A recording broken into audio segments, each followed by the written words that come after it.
தாய்த்தமிழ் உறவுகளுக்கு நெஞ்சார்ந்த திருக்குறள் வணக்கங்களை அன்போடு உரைத்துக் கொள்வது உங்களின் நற்றோழன் பா. மூவேந்திர பாண்டியன்.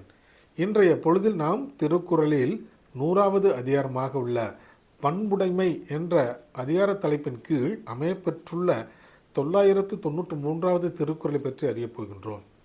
பண்புடைமை என்பதற்கு எல்லோரிடத்தும் அன்போடும் பண்போடும் பழகுதல் என்ற பொருளில் இந்த அதிகாரத்தின் தலைப்பு அமையப்பெற்றுள்ளது. இப்பொழுது நாம் 993வது திருக்குறளுக்கு சென்று தெளிவடைவோம். உருப்பொத்தல் மக்களொப்பு அன்றால் வெறுத்தக்க பண்பொத்தல் ஒப்பதாம் ஒப்பு.